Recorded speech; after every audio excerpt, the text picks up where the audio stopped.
إن الحمد لله نحمده ونستعينه ونستغفره ونعوذ بالله من شرور أنفسنا ومن سيئات أعمالنا من يهده الله فلا مضل له ومن يضلل فلا هادي له وأشهد أن لا إله إلا الله وحده لا شريك له وأشهد أن محمدا عبده ورسوله أما بعد فإن خير الحديث كتاب الله وخير الهدي هدي محمد صلى الله عليه وسلم وشر الأمور محدثاتها وكل محدثة بدعة وكل بدعة ضلالة وكل ضلالة في النار.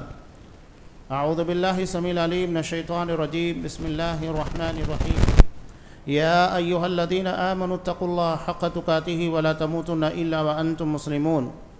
يا أيها الناس اتقوا ربكم الذي خلقكم من نفس واحدة وخلق منها زوجها وبث منهما رجالا كثيرا ونساء واتقوا الله الذي تساءلون به والأرحام إن الله كان عليكم رقيبا. يا أيها الذين آمنوا اتقوا الله وقولوا قولا سديدا يصلح لكم أعمالكم ويغفر لكم ذنوبكم ومن يطع الله ورسوله فقد فاز فوزا عظيما. وقال من كان يريد العاجلة عجلنا له فيها ما نشاء لمن نريد ثم جعلنا له جهنم يصلاها مذموما مدحورا. ومن أراد الآخرة وسعى لها سعيها وهو مؤمن فأولئك كان سعيهم مشكورا. وقال النبي صلى الله عليه وسلم يا أيها الناس أفشوا السلام وأطعموا الطعام وصلوا الأرحام وصلوا الناس نيام تدخلوا الجنة بسلام. رواہ الترمذی. تمام قسموں کی تعریفات اللہ رب العالمین وحدہ لا شریک کے لائق و زیبا ہیں، جو ساری کائنات کا تنہا خالق و مالک ہے، اور بے شمار درود و سلام ہوں اللہ کے آخری نبی جناب کریم محمد رسول اللہ صلی اللہ علیہ وسلم کی ذات مقدسہ پر. محترم سامعین، عزیز ماں اور بہنوں،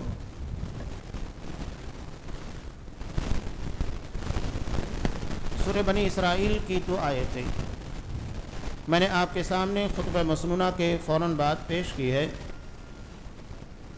اللہ تبارک و تعالیٰ نے اس میں انسان کے ارادے اور نیت کے تعلق سے ارشاد فرمایا. پہلی بات اللہ نے یہ ارشاد فرمائی من کان یرید العاجلۃ عجلنا لہ فیہا ما نشاء، کہ جو عاجلہ یعنی دنیا کا طلبگار ہوگا. من کان یرید العاجلہ، عاجلہ جلد بازی کا یعنی دنیا میں ہی اپنے اجر و ثواب کا خیر خواہ ہوگا، اس کا طلبگار ہوگا. عجلنا لہ فیہا ما نشاء، تو ہم اسے اتنا عطا کریں گے دنیا میں ہی جتنا ہم چاہیں گے. ثم جعلنا لہ جہنم، اور اس کے بعد ہم اسے جہنمی قرار دیں گے، اسے جہنم میں جانا ہوگا. یصلاھا مذموما مدحورا، جس میں اسے ذلیل کر کے دھتکار کر داخل کیا جائے گا. اس کے بالمقابل آگے اللہ نے ارشاد فرمایا ومن کان یرید الآخرہ، جو شخص آخرت کا طلبگار ہے، وسعی لہا سعیہا، اور اس کے لیے ویسی محنت کرتا ہے، جستجو کرتا ہے جو اس کا حق ہونا چاہیے. وَهُوَ مُؤْمِن، اور شرط یہ ہے کہ وہ مومن ہو، توحید کے پر ہو، اس کا عقیدہ صحیح ہو.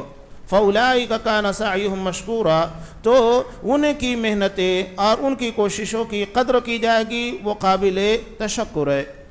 قرآن مجید نے یہاں پر نیت کے تعلق سے باتوں کو بیان کیا ہے کہ ایک بندہ جو دنیا کا طلبگار ہوتا ہے اور ایک وہ جو آخرت کا طلبگار ہوتا ہے، دونوں کے درمیان ایک واضح فرق ہے. یہاں قرآن نے جس چیز کا تذکرہ کیا یہ دکھائی دینے والی چیز نہیں ہے، بلکہ یہ ہمارے دلوں میں ہوتی ہے، اور اسے اللہ اور بندے کے علاوہ کوئی تیسرا نہیں جانتا کہ چل کیا رہا ہے. ایک آدمی نماز پڑھ رہا ہے، بظاہر دکھ رہا ہے، لیکن کیا آپ دعویٰ کر سکتے ہیں کہ حقیقت میں وہ نماز پڑھتے ہوئے صرف اللہ کو راضی کرنا چاہتا ہے، کوئی اور مقصود نہیں ہے؟ یا دنیا میں کوئی بھی خیر کا کام ہو، اگر وہ کر رہا ہے بظاہر یہی ہے، لیکن ہم کسی کے پر حکم نہیں لگا سکتے کہ یہ ریاکار ہے، مکار ہے، نہیں.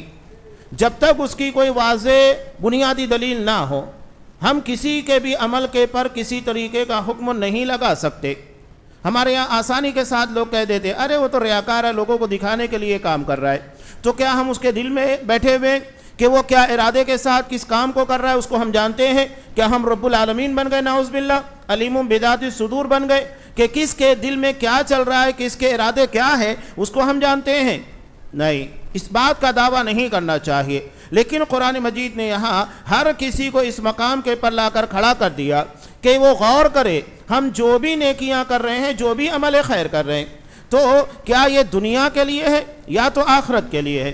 یہ ہمیں فیصلہ کرنا ہے، ہمیں اس کے بارے میں سوچنا ہے. یہ رمضان المبارک کی خیر و برکات جو کچھ بھی ہم نے کوششیں کی اور جو وقت باقی رہا اور ہماری زندگی جب تک چلتی رہے گی، ایسا تو نہیں ہے کہ رمضان کے ختم ہونے کے بعد دین ختم ہو جائے گا، مسلمان ختم ہو جائیں گے یا اسلام کے پر عمل کرنے کی ضرورت باقی نہیں رہے گی. نہیں، بلکہ اللہ تبارک و تعالیٰ نے ہمیں عبادت کا حکم کہاں تک دیا؟ وَاعْبُدْ رَبَّكَ حَتَّى يَأْتِيَكَ الْيَقِينُ. اپنے رب کی عبادت کرتے رہو جب تک کہ یقین نہ آ جائے. اب مفسرین نے اس کی دو تفسیر بیان کی ہے. ایک تو یہ ہے کہ بندے کو یقین ہو جائے کہ ہاں اب میں کامیاب ہو جاؤں گا، میں نے جتنا عمل کیا ہے وہ میری کامیابی کے لیے کافی ہے. بتائیے کون اس کے بارے میں کہہ سکتا ہے؟ کوئی مطمئن ہو سکتا ہے اپنے عمل کے بارے میں کہ یہ عمل مجھے نجات دلا دے گا؟ تو قرآن کہہ رہا ہے کہ جب تک یقین نہ ہو، دل مطمئن نہ ہو جائے تو عبادت کرتے رہو، اللہ کی بندگی کرتے رہو. اور دوسری تفسیر مفسرین نے یہ بیان کی ہے کہ یہاں پر یقین سے مراد موت ہے، یعنی جب تک موت نہیں آ جاتی عبادت کرتے رہنا ہے. ایسا نہیں ہے کہ رمضان المبارک کے جانے کے بعد روزوں کی عبادت ختم ہو جائے گی، اس کے بعد بھی روزے باقی رہیں گے. آپ عرفہ کا روزہ رکھیے، عاشوراء کا روزہ ہے، پیر کے دن، جمعرات کے دن، یہ آپ صلی اللہ علیہ وسلم کی سنت ہے. تو یہ روزے اپنی جگہ پر باقی رہیں گے، کسی نہ کسی شکل میں آتے رہیں گے. تو یہ روزہ ہے. اس کے علاوہ بھی صدقات و خیرات ہے اور دیگر نیکیاں. نماز ویسے ہی فرض ہے جیسا کہ آپ نے رمضان المبارک میں ادا کیے. اب یہاں ایک بڑا فرق ہو جاتا ہے کہ رمضان المبارک میں مسجدیں تنگی دامہ کا شکوہ کرتی ہیں، لیکن رمضان کے بیتے ساتھ ایسا لگتا ہے کہ موسم بہار ختم ہو گیا ہے، اسلام ختم ہو گیا ہے یا مسلمان ختم ہو گئے. یہ ہمارے لیے سوچنے کا مقام. اور دوسری اہم بات کہ جب تک ہمارا دشمن یعنی شیطان اسے قید میں رکھا جاتا ہے تو ہم اللہ کی بندگی کے لیے بڑے پیش ہوتے ہیں، لیکن جیسے ہی اسے رمضان کے بعد ریلیز کیا جاتا ہے، آزاد کیا جاتا ہے، ہماری زندگی کے اندر نمایاں تبدیلی آتی ہے. اس کا مطلب یہ ہے کہ ہم رحمان کی قید سے زیادہ شیطان کی قید میں ہوتے ہیں کہ جب تک وہ قید میں ہوتا ہے ہم رحمان کی طرف لپکتے ہیں، لیکن جیسے ہی اسے آزاد کیا جاتا ہے ہم اپنے دیرینہ رفیق کے ساتھ وہی تعامل کرتے ہیں، وہی سارے معاملات ہوتے ہیں جو رمضان سے پہلے ہوتے ہیں. یہ ہمارے لیے بہت سوچنے کا مقام. عبادت یہ موت تک چلنے والا سلسلہ ہے، یہ نہیں کہ رمضان کے ساتھ یہ ختم ہو جائے. اس کے علاوہ کس کی موت کس جگہ پر واقع ہو جائے کسی کو کہا جا سکتا ہے. آپ صلی اللہ علیہ وسلم نے دنیا کے ذہین ترین انسان کے بارے میں کیا نشانی بتائی کہ دنیا کا ذہین ترین انسان کون ہے؟ ہمارے ہاں تو دنیا میں ذہین ترین اس کو کہا جاتا ہے جو روپیے پیسے بنا لے، پراپرٹیز بنا لے، یہ دنیا ہے. لیکن آخرت کے اعتبار سے ذہین ترین کون ہے؟ آپ صلی اللہ علیہ وسلم نے ارشاد فرمایا الکیس من دان نفسہ. حقیقت میں چالاک کون ہے؟ جو اپنے آپ کا جائزہ لیتا ہے، دوسروں کا حساب نہیں. آج ہمارے ہاں دوسروں کا حساب لینے کے لیے لوگوں کو بڑا وقت ہے، وہ یہ کر رہا ہے، وہ یہ کر رہا ہے، اس کا یہ معاملہ ہے. ذرا اپنا بھی دیکھو. آپ صلی اللہ علیہ وسلم نے ہمیں اپنا جائزہ لینے کا حکم دیا. الکیس من دان نفسہ. چالاک وہ ہے جو اپنا جائزہ لیتا ہے، اپنا حساب و کتاب رکھتا ہے کہ میں نے کتنا اچھا کیا، کتنا برا کیا، آخرت کے اعتبار سے میرا کیا معاملہ ہے. وَعَمِلَ لِمَا بَعْدَ الْمَوْتِ. اور وہ مرنے کے بعد کی تیاری کرتا ہے، صرف دنیا کی حد تک نہیں بلکہ آخرت کی تیاری کرتا ہے. ایک مومن کی نگاہ میں آخرت سب سے زیادہ اہمیت رکھتی ہے. ہمارے یہاں عموماً کیا ہوتا ہے تاجروں کے یہاں کہ اگر کسی چیز کا شارٹیج ہو جائے تو اسے مہنگی قیمتوں میں بیچا جاتا ہے، لوگ فائدہ اٹھاتے ہیں، موقع کا بھرپور فائدہ اٹھایا جاتا ہے. لیکن آخرت کے طلبگار کے لیے سب نہیں ہوتا. حضرت عثمان غنی رضی اللہ تعالیٰ عنہ ان کے زمانے کے اندر جب مدینہ کے اندر قحط واقع ہوا، دشکال، اور ان کا بڑا قافلہ ساز و سامان کے ساتھ لدا ہوا مدینہ کی سرحد تک پہنچا۔ مدینہ کے سارے تجار بزنس مین پہنچ گئے اور مہنگی قیمتوں میں خریدنے کے لیے تیار ہو گئے۔ ان کو پتا تھا کہ آج ہم اسے بڑھتی ہوئی قیمت دیں گے تو ہم اس سے کہیں زیادہ بہتر داموں میں اسے بیچ سکیں گے۔ چنانچہ ہر کسی نے بڑھ چڑھ کر دام لگایا، بولی لگائی۔ حضرت عثمان غنی رضی اللہ تعالیٰ عنہ نے کہا دینے والا مجھے اس سے کہیں زیادہ دے رہا ہے۔ آخر میں جب ان لوگوں کی طاقت دم توڑ گئی تو اس کے بعد انہوں نے کہا کہ ہم سے زیادہ کون دینے والا ہے؟ مدینہ کے سارے تجار یہاں پر جمع ہے، بزنس مین جمع ہے، اب کون آپ کو دے گا؟ تو انہوں نے کہا کہ مجھے میرا اللہ اس سے کہیں زیادہ دے رہا ہے جو تم دینا چاہتے ہو، اور تم گواہ رہو کہ میں نے اپنے پورے قافلے کو، صرف اس کا سامان نہیں بلکہ اس کے اونٹوں سمیت، اس کے ساز و سامان کے سمیت میں نے مدینہ کے تمام غربا اور مساکین کے پر اسے صدقہ کر دیا، اس امید کے پر کہ آخرت میں اللہ اس کا اجر دے گا۔ یہ وہی بات ہے جس کا تذکرہ قرآن مجید نے کیا، وَمَنْ أَرَادَ الْآخِرَةَ، جو آخرت کی طلب رکھے۔ آج ہمارے یہاں لوگ نماز بھی پڑھنے لگ جاتے ہیں، کبھی نماز نہیں پڑھ رہے ہوتے، نماز پڑھنے لگتے ہیں تو دیکھتے ہیں کہ ہماری زندگی میں کیا تبدیلی آئی، کاروبار میں کچھ برکت ہوئی کہ نہیں ہوئی۔ یعنی ان لوگوں کا اصل و ٹارگیٹ نماز کی ادائیگی اللہ کی بندگی نہیں ہے، بلکہ دنیا کا کوئی فائدہ ہے، دنیا کی کوئی طلب ہے۔ یہ بات صحیح ہے کہ قرآن کہتا ہے کہ وَأْمُرْ أَهْلَكَ بِالصَّلَاةِ، اپنے اہل خانہ کو، اپنے جو بال بچے ہیں انہیں نماز کا حکم دو، وَاسْتَبِرْ عَلَيْهَا، اور اس کے پر جمے رہو، لَا نَسْأَلُكَ رِزْقًا، ہم تم سے رزق کے بارے میں کوئی مطالبہ نہیں کرتے، سوال نہیں کرتے، رزق کی ذمہ داری ہماری ہے، ہم تمہیں رزق عطا کریں گے۔ تو اللہ اسباب پیدا کرتا ہے، وہ صحیح ہے، لیکن اصل و مقصود عبادت کا اللہ کی رضا ہے، نہ کہ دنیا کی طلب، دنیا کا فائدہ ہے۔ قرآن وہی کہہ رہا ہے مَن كَانَ يُرِيدُ الْعَاجِلَةَ، کہ کوئی اگر اپنی عبادت بندگی کوئی بھی کار خیر کے ذریعے دنیا کا طلبگار ہوگا کہ اللہ اس کا فائدہ مجھے دنیا میں دے، یا تو دنیا کی چاہت رکھے جسے ہم ریاکاری سے تعبیر کرتے ہیں، کوئی بھی چیز اس کے اندر شامل ہو گئی کہ آدمی اگر صرف دنیا کا طلبگار ہے، وہ آخرت نہیں چاہتا ہے، تو قرآن مجید کہتا ہے اجلنا لہ فیہا ما نشاء، ہم اسے اتنا ہی عطا کریں گے جتنا ہم چاہیں گے۔ اللہ نے یہ نہیں کہا کہ دنیا کے طلبگار کو دنیا اتنی ملے گی جتنا وہ چاہے گا یا جتنا اس نے ٹارگیٹ کیا ہے، نہیں، اللہ نے کہا کہ ما نشاء، جتنا ہم چاہیں گے، اس کی چاہت کی بنیاد کے پر نہیں ہے، اور اس کے بعد نتیجہ یہ ہوگا کہ اسے جہنم میں داخل کر دیا جائے گا، ذلیل کر کے دھتکار کر داخل کیا جائے گا۔ لیکن آخرت کے طلبگار کے لیے اللہ نے ارشاد فرمایا وَمَنْ أَرَادَ الْآخِرَةَ، جو آخرت کا طلبگار ہوگا، یعنی وہ اپنے عمل کے ذریعے آخرت کی کامیابی چاہتا ہے، اس کا ٹارگیٹ اپنی آخرت کی کامیابی ہے، وہ آخرت کے لیے جو کر رہا ہے، اس کے بارے میں اللہ کہتا ہے وَسَعَى لَهَا سَعْيًا، کہ سب سے پہلی بات اللہ نے ارشاد فرمائی نیک نیتی، کہ بندے کے دل میں نیت ہونا چاہیے، اخلاص کا جذبہ ہونا چاہیے، صرف اللہ کی رضا کے لیے کام کرنے کا جذبہ ہو۔ اس کے بعد دوسری چیز قرآن مجید کہہ رہا ہے صرف نیت کافی نہیں ہے کہ آپ کی نیت بہت اچھی ہے، آپ کے ارادے بڑے نیک ہیں، یہ بنیاد ہے، لیکن اس کا مطلب یہ نہیں ہے کہ آپ کے صرف ارادوں کی بنیاد پر ہی آپ کو سب کچھ عطا کر دیا جائے گا، بلکہ اللہ نے کہا وَسَعَى لَهَا سَعْيَهَا، کہ بندہ اس کے لیے ویسی محنت کرے، ویسی کوشش کرے جیسا کہ اس کا حق ہوتا ہے۔ اب دنیا میں دیکھیے اگر کوئی اسٹوڈنٹ کسی اونچی ڈگری حاصل کرنا چاہتا ہے یا وہ بہتر سے بہتر مارکس لانا چاہتا ہے، رزلٹ لانا چاہتا ہے، اس کا ارادہ ہے، تو کیا صرف اس کے ارادے کی بنیاد کے پر اسے بہتر سے بہتر رزلٹ سے نواز دیا جائے گا؟ جب تک کہ وہ محنت نہ کرے وہ اپنے مقام، اپنی پوزیشن کو حاصل نہیں کر سکتا۔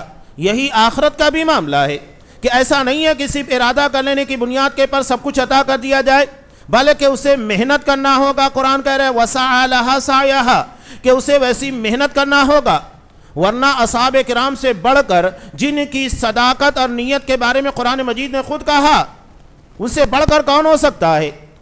لیکن اس کے باوجود اصحاب کرام تمام نیک کاموں کے اندر سب سے پیش رہا کرتے تھے۔ بتاؤ دنیا میں کوئی ایسا ہو سکتا ہے کہ جس نے نبی کے ایک حکم کے پر اپنی پوری پراپرٹی لا کر پیش کر دی ہو؟ یہ صحابہ تھے۔ حضرت ابوبکر صدیق نے جنگ تبوک کے موقع پر پورا مال لا کر پیش کر دیا۔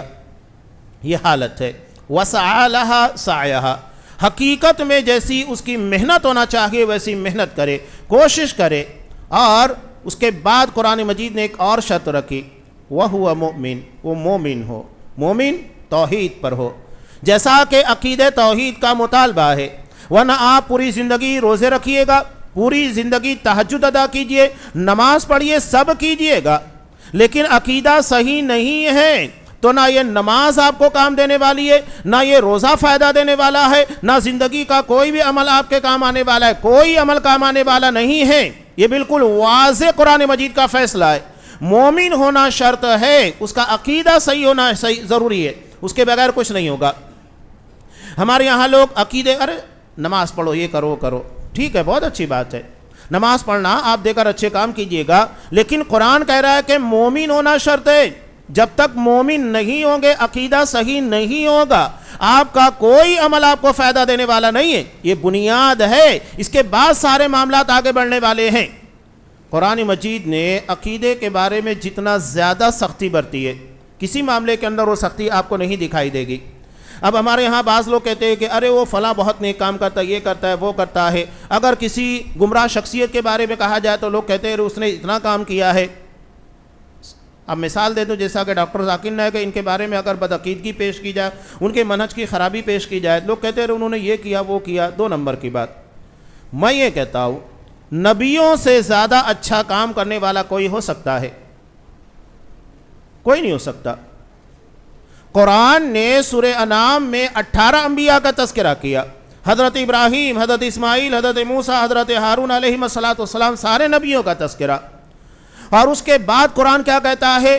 وَلَوْ أَشْرَكُوا، اگر بالفرض ان لوگوں نے شرک کیا ہوتا، لَحَبِطَ عَنْهُمْ مَا كَانُوا يَعْمَلُونَ، ان کے سارے عمل ضائع ہو جاتے۔ یہ نہیں دیکھا جاتا کہ ان لوگوں نے کتنی قربانیاں دی، کہ حضرت ابراہیم علیہ السلام نے اللہ کے حکم کے پر کیا کیا کیا، حضرت اسماعیل نے اللہ کے حکم کے سامنے گردن کٹانے کے لیے تیار ہو گئے، سب بھلا دیا جاتا۔ حضرت موسیٰ علیہ السلام کی قربانیاں یاد نہیں کی جاتی۔ اگر شرک ہوتا، قرآن کہہ رہا ہے، اب اس سے بڑھ کر مثال کیا ہو سکتی ہے؟ اس کے بعد لوگ کہتے ہیں کہ نہیں، کیا حرکت ہے، سننا چاہیے۔ کیوں سننا چاہیے؟ کیا ہمارے پاس صحیح العقیدہ علماء کی کمی ہے کہ آپ ان کو چھوڑ کر ان گمراہ لوگوں کو؟ اور آج دنیا کے اندر کبھی نہیں دیکھا جاتا ہے کہ اگر ایک آدمی کو پیٹ کے اندر درد ہو رہا ہے، سر کے اندر درد ہو رہا ہے، اسے آپریشن کی ضرورت ہے، تو اس نے جا کر کسی انجینئر سے آپریشن کرایا ہو، کسی انجینئر سے دوا لی ہو۔ لیکن دین کے معاملے میں بڑا عجیب معاملہ ہے، کوئی ڈاکٹر ہے، کوئی انجینئر ہے، وہ آ رہا ہے، وہ دین کے معاملے میں آپ کو باتیں بتا رہا ہے۔ دین کو کھلواڑ و تماشا بنا لیا گیا ہے۔ تو عقیدے کے بارے میں اتنی جم کر باتیں اسی بنیاد پر کی جاتی ہے کہ قرآن مجید نے اسے سب سے زیادہ ہائی لائٹ کیا۔ بلکہ علامہ ابن قیم رحمۃ اللہ علیہ کہتے ہیں کہ پورا قرآن توحید ہے۔ جہاں پر اللہ نے متقی بندوں کے انعامات کا تذکرہ کیا، وہ دراصل توحید کا انعام ہے، اور جہاں پر اللہ نے ان لوگوں کا تذکرہ کیا جو جہنم میں جانے والے ہیں، یہ دراصل توحید نہ اختیار کرنے کا نتیجہ ہے کہ اس کا انجام کتنا بھیانک ہونے والا ہے۔ اس کے علاوہ کچھ نہیں ہے۔ پورا قرآن توحید کے پر عقیدے کے پر مشتمل ہے۔ تو قرآن کیا کہہ رہا ہے؟ وَهُوَ مُؤْمِن، مومن ہونا شرط ہے، عقیدہ صحیح ہونا ضروری ہے۔ عقیدہ صحیح نہیں ہے، آپ پوری زندگی نیک عمل کیجئے گا، آپ کو کوئی فائدہ نہیں ہونے والا ہے۔ لیکن اگر آپ کا عقیدہ صحیح ہے تو نتیجہ یہ ہوگا کہ آپ کا ایک عمل ہی کیوں نہ ہو وہ قبول کر لیا جائے گا، اس لیے کہ آپ کا عقیدہ صحیح ہے۔ یہ بنیاد ہے۔ ابو طالب نے کچھ کم خدمات انجام دی تھی، 10 سال تک آپ صلی اللہ علیہ وسلم کے ساتھ رہے نا، اسلام مسلمانوں کی کتنی حمایت کی، نتیجہ کیا ہوا؟ توحید نہیں تھی، جہنم میں ڈال دیا گیا۔ منافقین جو نبی کے پیچھے نماز پڑھتے تھے، اب بتائیے نبی کے پیچھے نماز پڑھنا کتنا بابرکت عمل، اور وہ بھی مسجد نبوی کے اندر۔ اس کے باوجود قرآن مجید ان کے بارے میں کیا کہتا ہے؟ جو نبی کے ساتھ جہاد کرنے والے، نبی کے پیچھے نماز ادا کرنے والے، مسلمان صحابہ کے درمیان رہنے والے۔ قرآن اس کے بعد بھی کہتا ہے ان المنافقین فی الدرک الاسفل من النار، کہ منافقین جہنم کے سب سے نچلے طبقے میں ہوں گے۔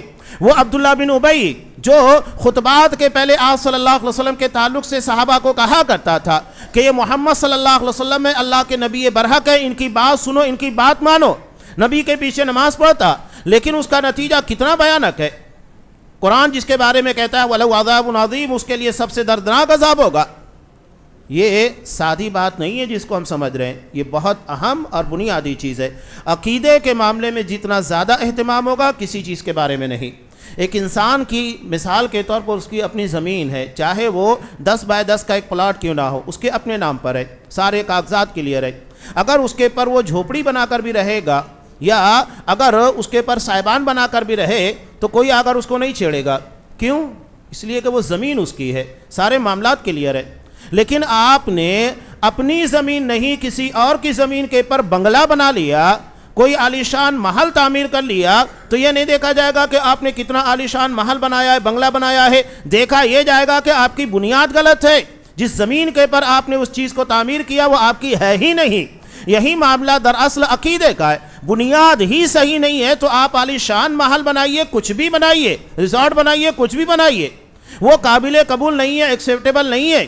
اصل چیز یہ ہے کہ وہ چیز آپ کی ہے کہ نہیں، بنیاد صحیح ہے کہ نہیں۔ قرآن وہی کہہ رہا ہے کہ آخرت کا طلبگار، اس کے لیے کوشش کرنے والا مومن ہونا چاہیے۔ اگر مومن نہیں ہے تو کوئی فائدہ نہیں ہے، اس کی ساری نیکیاں، اس کے سارے اعمال ضائع اور برباد ہوں گے۔ بظاہر لگ رہا ہے آج ہم نے رمضان المبارک میں اتنی نیکیاں کی اور اللہ ہم کو توفیق دے کہ اسی طرح ہم رمضان کے بعد بھی اپنی زندگی گزار سکے، یہی اصل چیز ہے نا۔ عبداللہ بن عمر رضی اللہ تعالیٰ عنہ سے ایک شخص نے سوال کیا کہ یہ بتاؤ کہ میں نے حج ادا کیا، میرا حج قبول ہوا کہ نہیں ہوا، میں کیسے معلوم کروں؟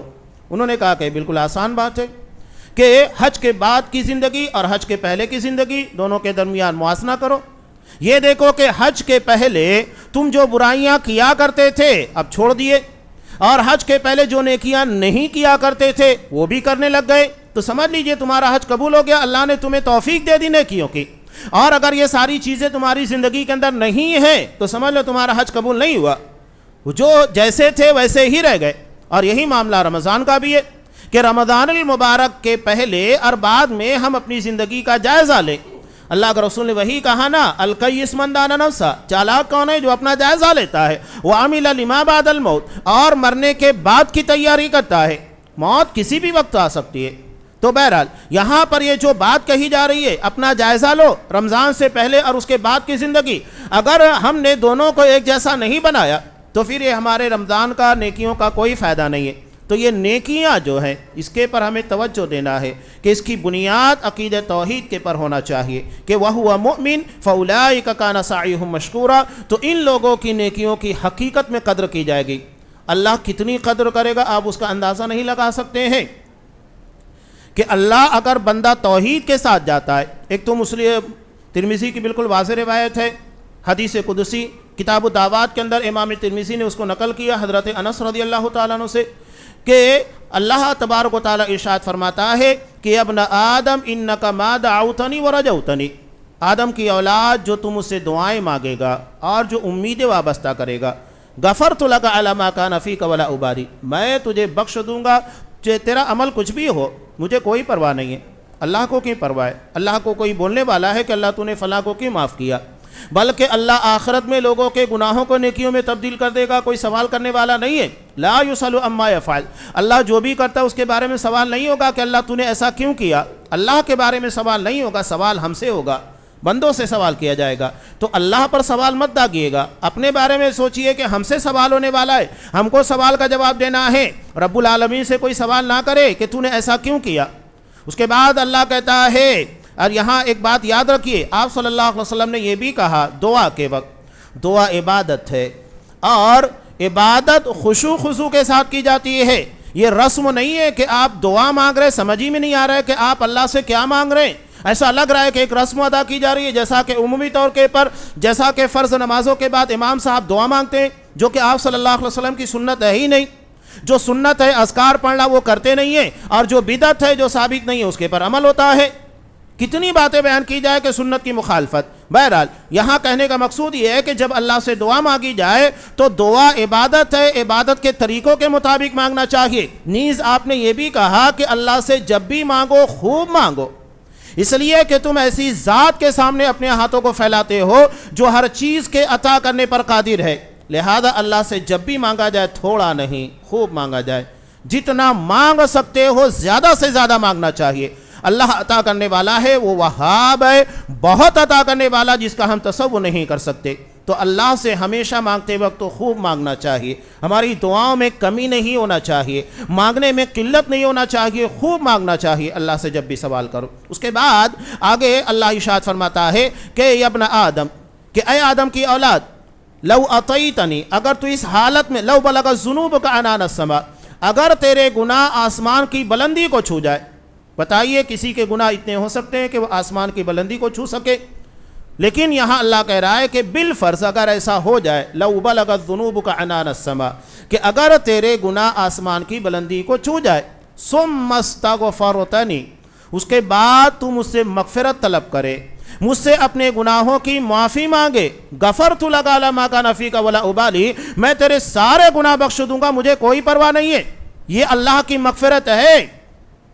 میں جس روایت کا تذکرہ کر رہا تھا نسائی کی، قرآن مجید میں جا بجا اللہ کی دو صفتوں کا تذکرہ ہوتا ہے، ایک غفور اور ایک رحیم۔ اللہ بڑا بخشنے والا، بڑا رحم کرنے والا ہے۔ تو اللہ کا غفور ہونا یہی ہے کہ اللہ گناہوں کو معاف کرتا ہے، گناہوں کے پر پردہ ڈال دیتا ہے۔ اب یہ رحیم ہونا کیا ہے؟ نسائی کی روایت میں کہ اللہ قیامت کے دن ایک بندے کو اپنے سے قریب کرے گا، اور قریب کرنے کے بعد اس کے کچھ گناہوں کا تذکرہ کرے گا۔ بندہ ان تمام چیزوں کا اقرار کرے گا، اسے معلوم ہے کہ رب العالمین علیم بذات الصدور ہے، وہ دل کی دھڑکنوں کے راز کو جانتا ہے، میں کیا چھپا سکتا ہوں۔ وہ اقرار کرے گا کہ اللہ یہ گناہ میں نے کیا تھا۔ اللہ کہے گا دیکھ میں نے تیرے اس گناہ کے پر دنیا میں بھی پردہ ڈالے رکھا، کسی کو پتہ نہیں تھا، اور نہ میں نے اس گناہ کی تجھے دنیا میں سزا دی۔ اس کے بعد اللہ کہے گا چل ٹھیک ہے، میں نے تیرے اس گناہ کو صرف معاف نہیں کیا، اسے بخشا نہیں، بلکہ معاف کرنے کے ساتھ اسے نیکیوں میں تبدیل کر دیا۔ یہی بات سورہ فرقان کے اخیر میں اللہ کہتا ہے کہ یبدل اللہ سیئاتہم حسنات، اللہ ان لوگوں کے گناہوں کو نیکیوں میں کنورٹ کر دے گا، یعنی اس کے پر سزا ملنے کے بجائے اجر ملنے والا ہے۔ یہ ہے رحمان ہونا، رحیم ہونا، کہ اللہ صرف گناہ نہیں معاف کرتا ہے، اس کے پر پردہ نہیں ڈالتا ہے، بلکہ اگر وہ چاہے، اور اسے کوئی مجبور کرنے والا، کوئی سوال کرنے والا نہیں ہے، اگر وہ بندے کے گناہوں کو نیکیوں میں کنورٹ کرنا چاہے تو کنورٹ کرے گا، اور یہ وہی آخرت میں ہوگا۔ یعنی غفور ہے، بخشنے والا، گناہوں کے پر پردہ ڈالنے والا، سزا نہیں دینے والا۔ اور دوسری بات رحیم ہے کہ ان گناہوں کے پر بجائے سزا کے، عذاب کے، اس کے پر وہ رحم کرتے ہوئے اسے نیکیوں میں تبدیل کر کے جنت میں داخل کرے گا۔ یہ اللہ کا غفور ہونا، اللہ کا رحیم ہونا ہے۔ بندہ جب دیکھے گا کہ اللہ میرے گناہ کو نیکیوں میں تبدیل کر رہا ہے، وہ خود کہے گا اللہ میں نے فلاں گناہ کیا، فلاں گناہ کیا۔ اللہ ہنسنے لگے گا اپنی شایع نشان کہ پہلے تو ڈر رہا تھا، لیکن جب اسے یہ پتہ لگا کہ میں اس کے گناہوں کو نیکیوں میں تبدیل کر رہا ہوں تو خود ہی اپنے گناہ کا اظہار کر رہا ہے۔ اللہ کہے گا چل ٹھیک ہے، میں نے تیرے سارے گناہوں کو بخش دیا اور تیرے سارے گناہوں کو نیکیوں میں تبدیل کر کے تجھے جنت میں داخل کیا۔ یہ اللہ کا رحم و کرم ہے۔ تو اللہ سے جب بھی مانگا جائے اور اللہ سے جب بھی مغفرت طلب کی جائے تو یہ سامنے رکھا جائے کہ وہ رب العالمین کتنا بخشنے والا، کتنا رحم و کرم کرنے والا ہے۔ اس کے بعد تیسری بات اللہ ارشاد فرماتا ہے کہ ابن آدم لو اتیتنی بقراب الارض خطایا، کہ آدم کی اولاد اگر تو زمین بھر کر خطا اور غلطیاں لے کر آئے، ثم لقیتنی لا تشرک بی شیئا، لیکن اس حالت میں تو مجھ سے ملاقات کرے گا کہ تو نے میرے ساتھ کچھ بھی شرک نہ کیا۔ آپ نے کیا کہا یہاں اس حدیث قدسی میں؟ اللہ فرماتا ہے شیئا، کچھ بھی، ایک ذرہ بھی قابل قبول نہیں ہے شرکوں کے معاملے کے اندر۔ اس لیے بار بار کہا جاتا ہے کہ اپنے عقیدے کے پر توجہ دیجیے گا۔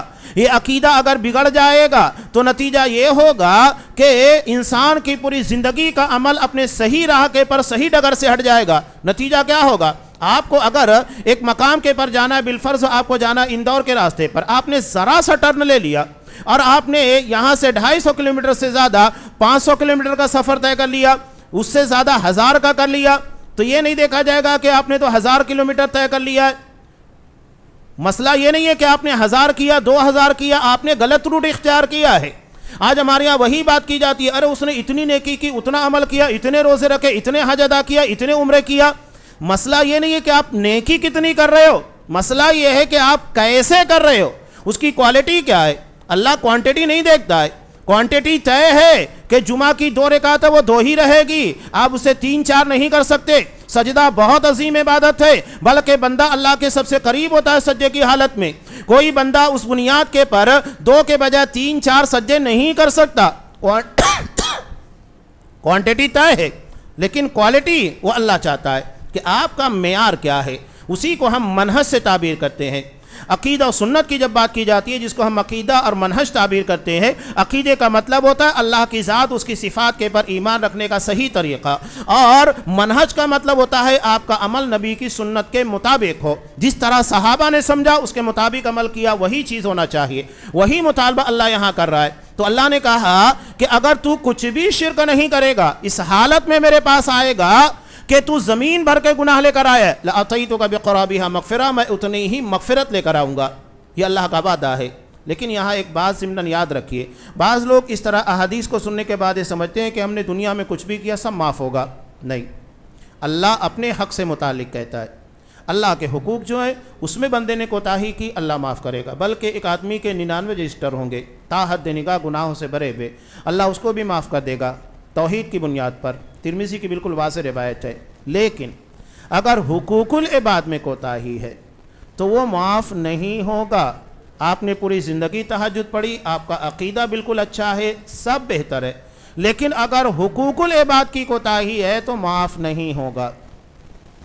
بتاؤ نبی سے بہتر کوئی ہو سکتا ہے جس کا عقیدہ، جس کا منہج اور جس کے ارادے نیک نیتی، کوئی سوال ہی نہیں ہوتا، شبہ کی کوئی گنجائش ہی نہیں ہے۔ اس کے بعد بھی آپ صلی اللہ علیہ وسلم نے اپنی زندگی کے اخیر موڑے پر، جب آپ نماز ادا کرتے، زندگی سے 4-5 دن قبل کا معاملہ ہے، دنیا سے تشریف لے جانے سے، اپنے آپ کو لوگوں کے سامنے نماز ادا کرنے کے بعد پیش کر دیا۔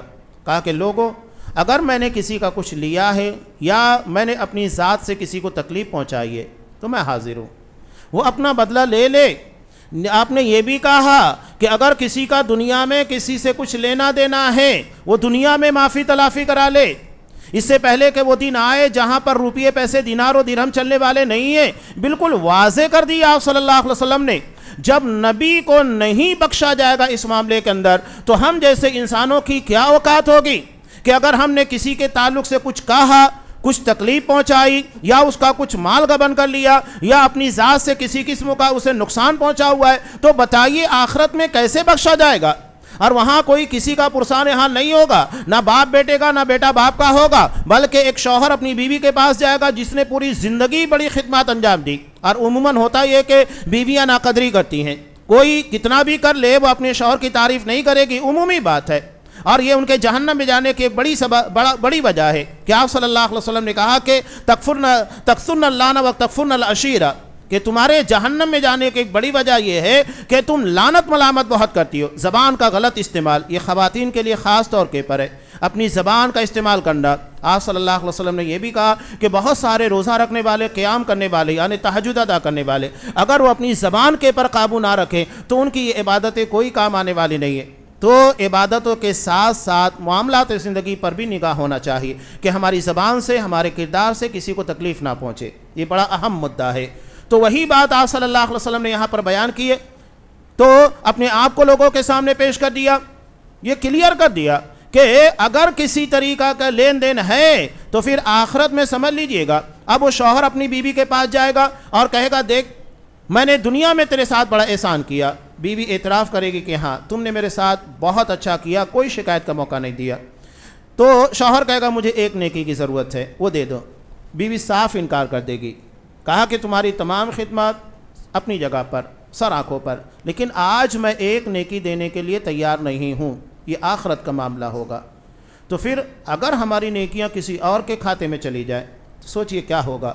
حدیث مفلس سامنے رکھیے گا کہ ایک آدمی نماز، روزے، زکوٰۃ ان تمام نیکیوں کو لے کر آئے گا، لیکن کسی کو گالی دی ہوگی، کسی کے پر بہتان لگایا ہوگا، کسی کا مال ناجائز طریقے سے کھایا ہوگا، کسی کو مارا ہوگا، کسی کا مرڈر کیا ہوگا، نتیجہ کیا ہوگا؟ یہ تمام کے تمام آئیں گے جنہیں دنیا میں انصاف نہیں ملے گا، اور یہ سارے کے سارے اس کی نماز روزے کی نیکیوں کو لے کر چلے جائیں گے۔ یعنی ہوگا یہ کہ، اور اس کے بارے میں ایک عرب عالم بہت پیاری بات کہتے ہیں کہ دنیا میں کچھ لوگ ایسے ہیں جو دوسروں کے لیے عبادت کرتے ہیں، محنت کرتے ہیں، یعنی وہ مزدور ہیں، جو نیکیاں کر رہے ہیں، جو عبادتیں کر رہے ہیں، اس کا فائدہ انہیں نہیں ملنے والا ہے، بلکہ یہ تمام کے تمام کسی اور کے کھاتے میں جانے والا ہے، جن کی یہ غیبتیں کیا کرتے تھے، برائیاں بیان کرتے تھے، تکلیفیں پہنچایا کرتے تھے، یا ان کا مال ناجائز طریقے سے کھایا، یہ تمام کے تمام نیکیاں ان کے کھاتے میں جانے والی ہے۔ یہ قیامت کے دن آئیں گے اور تمام چیزوں کو لے کر چلے جائیں گے۔ تو یہ یاد رکھیے گا کہ جو بھی فضیلتیں بیان کی گئی سب اپنی جگہ پر، لیکن وہ اللہ کے حق سے متعلق ہے۔ اگر ہم نے حقوق العباد میں کوئی کوتاہی کی ہے وہ بخشا نہیں جائے گا، ہمیں اس پر بھی خصوصی توجہ دینا چاہیے، نماز روزے کے ساتھ اور دیگر عبادات کے ساتھ، صدقہ و خیرات کے ساتھ۔ کہیں ہمارا معاملہ ایسا تو نہیں ہے یہ کسی اور کے کام آئیں، کسی اور کے حصے میں چلی جائے۔ کتنی بڑی بدنصیبی ہوگی کہ ایک آدمی نماز روزے کی نیکیوں کے باوجود بھی آخرت میں کامیاب نہ ہو، اس کو جہنم میں داخل کیا جائے۔ یہ محاسبے کا وقت ہے۔ وہی بات میں آپ کو بیان کرنا چاہتا ہوں کہ ہم نے جو بھی کیا اس کی طلب کیا تھی، دنیا تھی یا آخرت تھی؟ ارادے، اصل چیز ہے ارادہ، کہ آپ نے کس نیت اور کس بیس کے پر کام کیا ہے۔ جو بھی نیکیاں کی ہیں یہ بہت اہم چیز ہوتی ہے کہ ہمارے ارادوں کے اندر کیا ہے، ہماری نیتوں میں کیا چھپا ہوا ہے۔ وہ تو صرف اللہ اور بندہ ہی جانتا ہے، لیکن ہمیں اس کے پر خصوصی توجہ دینا ہے۔ آخر میں چند باتیں، جیسا کہ جمعۃ الوداع کے بارے میں لوگ سمجھتے ہیں کہ اس کی کوئی خاص دعا ہے، کوئی خاص فضیلت ہے، کچھ آپ صلی اللہ علیہ وسلم سے ثابت نہیں ہے، تو اس کا کوئی خاص اہتمام کرنا یا کوئی خاص دعا کرنا یہ کوئی چیز نبی کی سنت سے ثابت نہیں ہے۔ یہ عام رمضان المبارک کے جمعہ کی طرح ہے، آتا ہی چلا جاتا ہے۔ ہمیں اصل چیزوں کے پر توجہ دینا ہے جو ہمارے لیے زیادہ اہمیت رکھتا ہے۔ اللہ نے صدقۃ الفطر کو رکھا جو گیہوں کی شکل میں۔ یہاں ایک بات اور بھی بیان کروں، صحابہ اپنے زمانے میں پنیر نکالا کرتے تھے، جو نکالا کرتے تھے، کھجور نکالا کرتے، کشمش نکالا کرتے تھے، یعنی جس کے پاس جو تھا وہ نکالتا۔ اب ہمارے یہاں لوگوں نے صدقۃ الفطر میں سمجھ لیا گیہوں ہی نکالنا ہے۔ کیا ہم چاول نہیں کھاتے، ہم دال نہیں کھاتے، وہ غذا نہیں ہے؟ وہ بھی تو غذا ہے نا۔ صحابہ پنیر استعمال کرتے تھے، کھجور استعمال کرتے تھے، جو استعمال کرتے، کشمش ہے، کوئی کشمش کے بارے میں آج سوچ سکتا ہے؟ صحابہ جو ہے وہ نکالتے تھے، جو ان کی غذا میں شامل تھا وہ نکالا کرتے۔ اللہ نے توفیق دی ہے تو کوشش کیجئے گا کہ گھر میں الگ الگ فرد کی طرف سے الگ الگ فطرہ نکالیے، کسی کو چاول دیجئے، کسی کی طرف سے دال نکالیے۔ اللہ نے دیا ہے تو نکالیے۔ یہ جو الگ الگ اجناس غذائی طور کے پر کیوں رکھی گئی ہے؟ صرف گیہوں نہیں ہے، چاول بھی ہے، دال بھی ہے، تیل بھی ہے، سب اس کے اندر شامل ہے جو غذا کے طور پر استعمال ہوتا ہے۔ اور صدقۃ الفطر رقم کی شکل میں نہیں دینا ہے، بہتر یہی ہے آپ اسے گیہوں، چاول، دال وغیرہ کی شکل میں ہی دیجئے جسے آپ استعمال کرتے ہیں۔ افضل اور بہتر یہی ہے جو صحابہ جس کے پر عمل کرتے، اور اس کی موجودہ مقدار 2 کلو 600 گرام بنتی ہے۔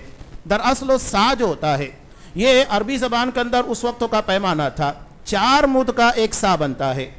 اور 1 مد کتنا ہوتا ہے؟ ایک عام آدمی اپنے دونوں ہاتھوں کو ملانے کے بعد اس میں جتنا بھی مال آتا ہے یا گیہوں چاول جو بھی آتا ہے اس کو 1 مد کہا جاتا ہے، اور 4 مد کا ایک سا بنتا ہے۔ یہ اس وقت کا پیمانہ تھا، اور آج کے اعتبار سے چاول ہے، گیہوں وغیرہ اس میں ڈالا جائے تو کم سے کم وہ 2 کلو 600 گرام بنتا ہے۔ تو اتنا ایک آدمی کی جانب سے نکالا جاتا ہے، اور یہ بہتر ہے کہ چاند دکھنے کے بعد عید کی نماز سے پہلے ادا کر دیا جائے۔ اگر کسی نے کوتاہی کی اور عید کی نماز کے بعد اس کو ادا کیا، وہ عام صدقہ بن جائے گا، فطرہ نہیں ہوگا، تو بہتر ہوگا۔ یہ چند چیزیں جو ہیں ہر کسی کی طرف سے، چاہے آج ایک دن کا بچہ ہی کیوں نہ ہو، اس کی طرف سے بھی، اس لیے کہ اس کا 2 مقصد ہے۔